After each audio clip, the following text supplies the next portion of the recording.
Welcome to Daily Hope. My name is Debbie Samuels. I want to start by sharing a recent personal moment with my grandson.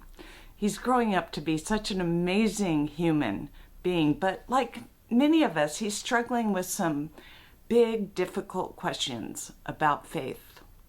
One day, he looked at me and asked a question that really impacted me.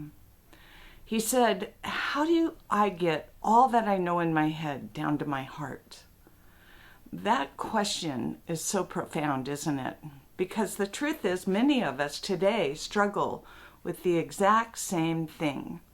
We have all the facts, we know the stories, and we have the head knowledge. But bridging that 18-inch gap from our head to the heart can feel like the longest journey in the world. Too often we try to force it by relying on guesswork or trying to look like the perfect Christian.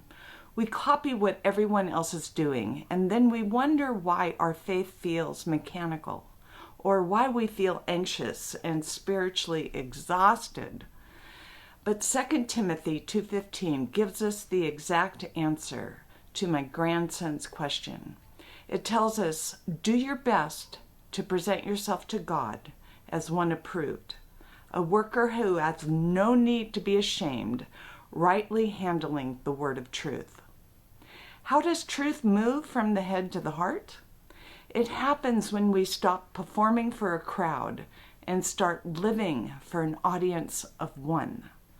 Notice the verse doesn't say, be perfect. It says, do your best. In the original language, that means be diligent, intentional, and deeply sincere. It means taking what you know in your head and actively putting it into practice in your daily life.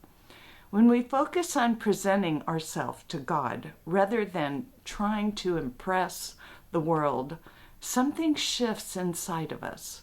The pressure evaporates. We realize we don't have to earn His love. We're already approved by Him. Finally, Paul tells Timothy to rightly handle the word of truth. In the original Greek, that means to cut a straight line. Just like a craftsman making a precise, honest cut so a foundation stands strong. When you take God's truth, study it honestly, and begin to live it out, even in a small, quiet, unseen moments, that head knowledge naturally transfers to the heart conviction.